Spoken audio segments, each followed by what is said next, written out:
सो hi everyone, आज के इस वीडियो में हम डिस्कस करेंगे कि कैसे फिजिक्स के पेपर में लिखना है। राइट, काफ़ी लोगों को लिखने में ही प्रॉब्लम आता है, कमेंट्स आती हैं सर हमें पता है कि हमें पता है कि आंसर क्या है, बट है ना हम उसको लिख नहीं पाते हैं। तो अभी मैं आपको थोड़ा सा पेपर लिख के बताता हूँ ताकि आपको थोड़ी सी आइडिया मिल जाए। And thank you so much. मैंने कल वॉच टाइम देखा, सो 10,000 लोगों ने 10,000 वॉच आवर्स हमारे पार हो गए जो मैंने आपके साथ कंटेंट शेयर किया था उसके। सो 10,000 वॉच आवर्स, यानी सैल्यूट आप सभी को जो आप इतना ज़्यादा डेडिकेशन के साथ पढ़ रहे हैं लास्ट मोमेंट पे। ओके, चलिए सो स्टार्ट करते हैं। लिखने का पार्ट कैसा होता है, तो सबसे पहले आपको बता दूं, एमसीक्यूज लिखने के ना रूल होते हैं। ओके, एमसीक्यूज आप ऐसे ही नहीं लिख सकते हो। काफी लोगों का मिस्टेक क्या होता है, काफी लोग यहाँ पर पूरा क्वेश्चन लिखते हैं। सो पूरा क्वेश्चन नहीं लिखा जाता है, that is wastage of time. Okay, फिर कुछ लोग सिर्फ ऑप्शंस लिखते हैं। दो एक्सट्रीम होते हैं, या तो कुछ लोग सिर्फ पूरा क्वेश्चन लिख के पूरा फिल इन द ब्लैंक्स जैसा करते हैं, कुछ लोग सिर्फ ऑप्शंस लिखते हैं। तो ऐसा नहीं होता है। एमसीक्यूज लिखने का प्रॉपर रूल होता है, पहले आपको क्वेश्चन नंबर 1 है ना, उसके अंदर कौन सा एमसीक्यू है, उसके अंदर है हमारा पहला MCQ, first law of thermodynamics is concerned with the conservation of energy. तो मुझे ऑप्शन भी लिखना है एज वेल एज आंसर भी लिखना है, दोनों चीजें यहां पर मुझे लिखनी है। और फर्दर मोर एमसीक्यूज का रूल ये होता है, अगर समझो मैंने कुछ और लिखा, एग्जाम्पल तौर पे मैं सेकंड क्वेश्चन की यहां पर बात करता हूं। सेकंड क्वेश्चन पूछ रहे हैं the average value of an alternating current over a full cycle. So अगर मेरे पास सारी साइकिल है तो उसमें एवरेज वैल्यू कितना होता है, तो 0 होता है, क्योंकि आधी देर ऊपर है आधी देर वो नीचे है, +2 -2 0।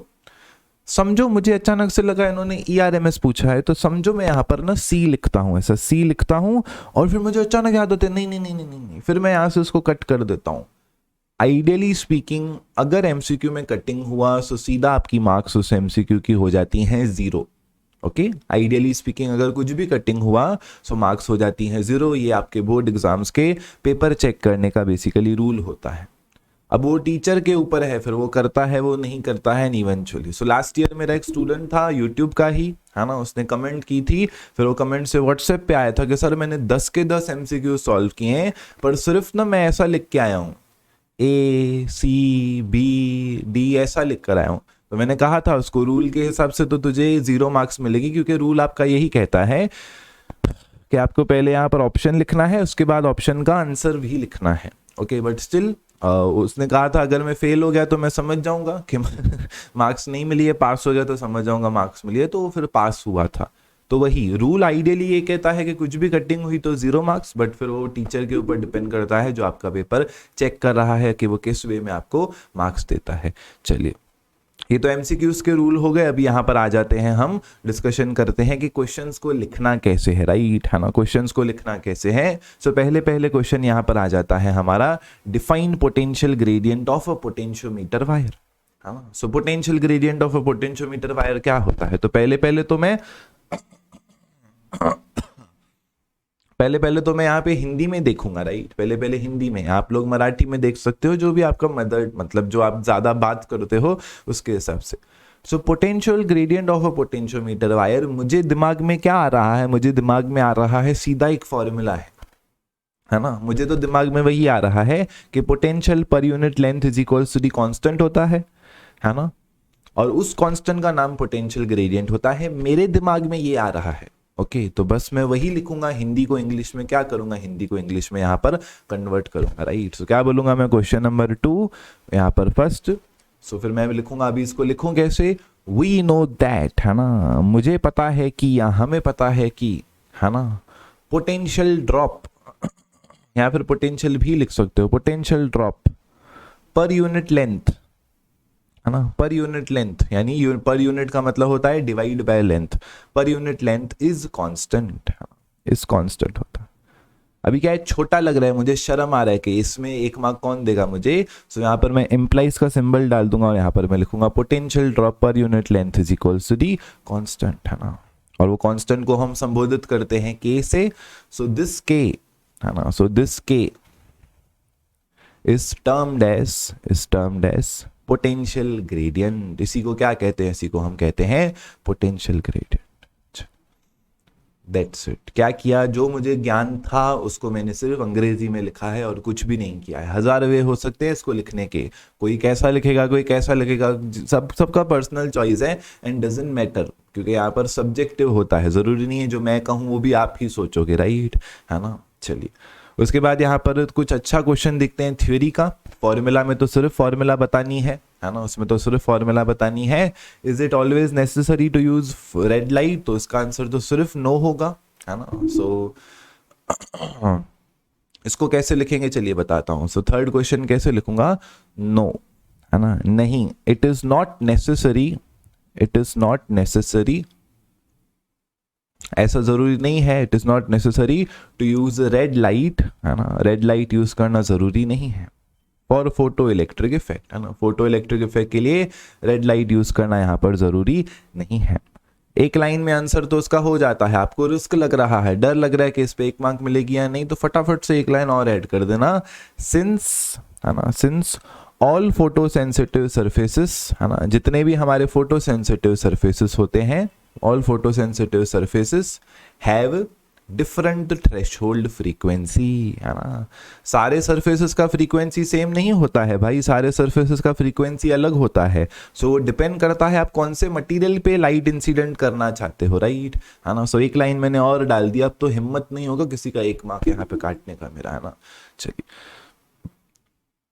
आ जाते हैं नीचे की तरफ। सो यहाँ पर आई होप आपको समझ गया, है ना, आई होप यहाँ पे आपको समझ गया। अभी सम्स का कैसा है, सम्स का यहाँ पर दिया है 2 inductor coils with inductance 10 milli henry 20 milli henry are connected in series, what is the resultant. तो सम्स का प्रोसेस कैसा हो जाता है, सम्स में पहले पहले आपको डेटा लिखना अच्छा होता है, ओके। सो अगर आप डेटा लिखते हैं तो बहुत अच्छी बात हो जाती है। सो यहाँ पर मैं पहले डेटा लिखता हूँ, गिवन दैट, है ना, गिवन दैट, ओके, या फिर गिवन भी लिख सकते हो।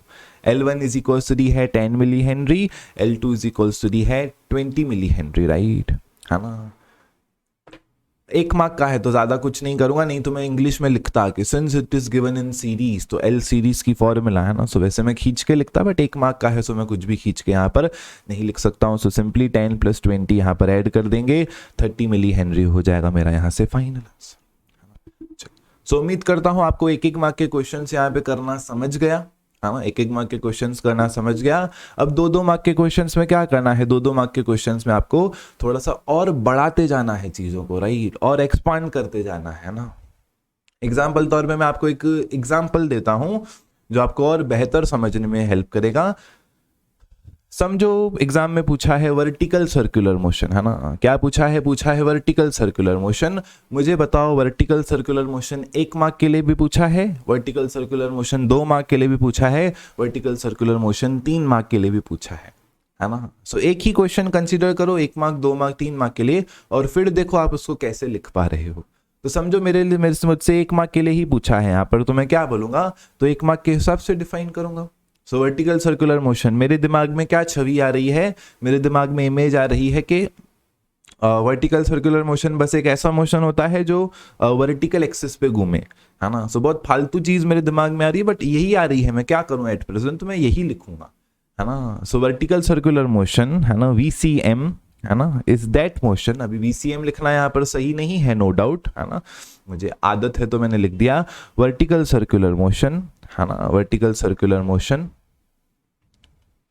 इज दैट मोशन, वो एक ऐसा मोशन है कि, हिंदी ट्रांसलेशन उसका, is that motion in which, जिसमें एन ऑब्जेक्ट, कोई object, in which an object revolves around the vertical plane, है ना। कैसे रिवॉल्व करता है, रिवॉल्व करता है अराउंड द वर्टिकल प्लेन, है ना। अभी इसका हिंदी इक्विवेलेंट कैसे हो जाएगा, जैसे ओम्स लॉ पूछा है तो मैं कहूँ Ohm's law is given by Ohm, okay. तो ये उतना फालतू स्टेटमेंट है बट चल जाता है, थ्योरी में कोई टेंशन नहीं होता है, क्योंकि मैं वही बताया सब्जेक्टिव पेपर होता है। चलिए, वर्टिकल सर्कुलर मोशन में और क्या होता है। सो वर्टिकल सर्कुलर मोशन में हाइट बदलती है, हाइट बदलती है तो ग्रेविटी बदलती है, इस वजह से हमारा ये एक्सेलरेटेड मोशन हो जाता है, राइट, यूनिफॉर्म मोशन नहीं हो सकता है। तो अभी उसी को मैं यहाँ पे बना के लिखूंगा, सिंस, है ना, हाइट चेंजेस, है ना, क्योंकि हाइट बदलती है, since height changes in VCM, अभी यहाँ पे शॉर्ट फॉर्म लिख सकते हैं, since height changes in vertical circular motion, we know that, है ना, मुझे पता है कि, है ना, we know that gravity also changes as the height changes, है ना, gravity also changes as the height changes, है ना, gravity also changes as the height changes. So तो हिंदी में उसका ट्रांसलेशन तो सो जी इज नॉट कांस्टेंट, है ना, so G is not constant and because G is not constant, क्योंकि G constant नहीं है तो, है ना, because G is not constant, vertical circular motion is, बोलो क्या हो जाएगा, इज विल बी, क्या हो जाएगा यहाँ पर, तो इस हो जाएगा नॉन यूनिफॉर्म मोशन, है ना, क्या हो जाएगा यहाँ पर हमारा नॉन यूनिफॉर्म मोशन, है ना, यहाँ पर उसको यूनिफॉर्म हम नहीं कह सकते क्योंकि जी का वैल्यू यहाँ पर बार बार बदल रहा है। चलिए, सो ये 1 मार्क के लिए हो जाता है मेरा आंसर, है ना, 1 मार्क के लिए तो नहीं, एक्चुअली 1.5 मार्क के लिए हो गया क्योंकि मैंने उसको बहुत ज्यादा एक्सपांड करके लिखा है। समझो अब आपसे 2 मार्क के लिए पूछा है ना, किसने कितना पूछा है, 2 मार्क के लिए पूछा है। क्या करना पड़ेगा यहाँ पर आपको, चीजों को और ऐड करना पड़ेगा, राइट, क्या करना पड़ेगा, चीजों को आपको और ऐड करना पड़ेगा। क्या कर दो, एक डायग्राम बना दो, जितने डायग्राम फिजिक्स के पेपर में बनाओगे उतना ज्यादा बेहतर होगा। एग्जाम्पल डाल दो, एग्जाम्पल, है ना, consider example motion of a stone, है ना, motion of a stone tied to a, रस्सी से बांधा है, tied to a string, right, है ना। सो कंसीडर कर दो आप कुछ ऐसा यहाँ से मोशन एंड उसको ऐसे दिखाओ कि यहाँ पर वर्टिकल मोशन है, राइट। ज्यादा से ज्यादा क्या दिखा सकते हो यहाँ पर, आप दिखा सकते हो कि ये है हाइट h1, ये है हाइट h2, ये है यहाँ से हाइट h3, है ना। सो हाइट बदल रहा है भाई, सो बहुत ज्यादा सफिशिएंट हो जाता है इतना हमारा लिखना। अब 3 मार्क के लिए पूछा है तो ऑब्वियस सी बात है क्या करना पड़ेगा, 3 मार्क के लिए पूछा है तो फिर आपको पूरा का पूरा वो सिलसिले में उतरना पड़ेगा जहां पर हम टेंशन बिंशन बताते हैं, राइट, है ना। 3 मार्क के लिए पूछा है, या 2 मार्क के लिए भी आप टेंशन में बता सकते हो अगर ये डायग्राम वायग्राम नहीं बनाना चाहो तो। हाँ चलिए, और बाय द वे मैं बता दूं, मैंने 3 साल बोर्ड एग्जाम्स के पेपर चेक किए हैं, ये चीज़ पता नहीं है काफ़ी लोगों को। सो नीचे की तरफ mg, नीचे की तरफ यहाँ से टेंशन एंड दैट्स इट। तो यहाँ पर मैं क्या कहूँगा, TA, सो इस पॉइंट को नाम दे देता हूँ A, so TA is equal to हो जाएगा यहाँ से, सॉरी, टेंशन प्लस mg, यहाँ पर दोनों नीचे की तरफ है, सो हो जाएगा TA, है ना, plus mg is equal to हो जाएगा यहाँ से mv²/r के बराबर, है ना, बराबर। सो यहाँ पर टेंशन कितना हो जाएगा, टेंशन यहाँ से हो जाएगा mv²/r के बराबर। अगर कंसीडर करता हूँ यहाँ पे पॉइंट C, है ना, सो पॉइंट C पे अगर मेरा ऑब्जेक्ट है तो क्या हो जाएगा, पॉइंट C पे अगर मेरा यहाँ पे ऑब्जेक्ट है सो इवेंचुअली mg तो नीचे ही रहेगा, है ना, mg नीचे ही रहेगा, बट टेंशन क्या हो जाएगा, टेंशन हमेशा अवे फ्रॉम द पॉइंट होता है, सो हो जाएगा tension minus mg is equals to the mvc² यहाँ पे r। सो 2 मार्क के लिए पूछा है तो मैं पूरा डेरिवेशन नहीं कर सकता हूँ, तो मैं सिर्फ यहाँ पे क्या लिख दूंगा, मैं लिख दूंगा tension is equals to the mva²/r minus mg, है ना, और tension is equals to the mvc²/r plus mg। So मैं सीधा कह सकता हूँ from equation 1 and 2 we know that tension at C is greater than tension at A, right. So tension कहाँ पर ज़्यादा होता है, टेंशन ज़्यादा होता है लोअर मोस्ट पॉइंट पे। सो आई होप आपको समझा कि कैसे मैंने कुछ भी किसी को फॉलो नहीं किया। लोग क्या कहते हैं, सर टेक्स्ट बुक में ये लिखा है ये लिखूं क्या, है ना, इसमें वो बोला है, नवनीत वाले ये बोले हैं, वो नहीं, जो आपको पता है वो लिखो, तभी आप भर भर के चीज़ों को लिख पाओगे, राइट। सो ये मेरा 2 मार्क का आंसर हो जाता है। यहाँ पे थोड़ा सा बड़ा हो गया नो डाउट, बट मैं आपको जस्ट बता रहा था कि कैसे दिमाग को यूज़ करना है। 3 मार्क का बोला होता तो मैं कचरे में पढ़ता ही नहीं, मैं सीधा शुरू हो जाता डेरिवेशन, है ना। 3 मार्क का बोला तो मैं इतना टाइम पास ही नहीं करता, सीधा मैं शुरू हो जाता कंजर्वेशन ऑफ एनर्जी, ठक ठक ठक 3 जगह पे वेलोसिटी निकालता, बात खत्म हो जाती। सो फिजिक्स के पेपर को लिखना भी एक आर्ट होता है, जरूरी नहीं है जो नॉलेज आपको है आप उसके बेसिस पे ही लिखो। फिजिक्स के पेपर को लिखना भी एक आर्ट हो जाता है, आप चीजों को घुमा फिरा के बहुत अच्छे तरीके से लिख सकते हो, है ना। मेरा एक बार हुआ था ऐसा, तो जब मैं सेम 4 में था, तो सेम 4 में हमारे पास फिजिक्स के 6 सब्जेक्ट होते थे, physics 1, physics 2, physics 3, physics 4, physics 5, physics 6, है ना। तो फिजिक्स 6 तक पढ़ते पढ़ते एकदम ऑलमोस्ट सब सेचुरेट हो चुका था। बिना कुछ पढ़े हुए मेरी 65 आउट ऑफ 100 आई थी। रीजन, मुझे पता था चीजों को लिखते कैसे हैं, राइट, है ना। सो एग्जाम था, फिजिक्स 6 बेसिकली डील करता है अर्थक्वेक से, मुझे अर्थक्वेक की फिजिक्स नहीं पढ़ के गया था मैं, ऑब्वियसली बात है, इंसान था भाई, 6 फिजिक्स के सब्जेक्ट 3 महीने में। सो मैं क्या लिख के आया, मैं लिख के आया जब अर्थक्वेक आता है कैसे बचाना है खुद को, है ना, कैसे बचाना है, कैसे आप बचा सकते हो। अर्थक्वेक आता है, पंखे हिलते हैं, ऐसा होता है, वैसा होता है। सो आप चीज़ें लिखोगे तो कहीं ना कहीं वो सेंस बन जाता है। ओके, क्योंकि ये board exams are always subjective, right. तो सब्जेक्टिव है तो हर एक का आंसर अलग ही रहेगा। तो उस पर कोई ऐसा नहीं बोल सकता कि आपने ऐसा क्यों सोचा, है ना, ये क्यों सोचा तुमने। तो जो आपके दिमाग में है उसको बस पेपर पे उतारो। Wish you the best.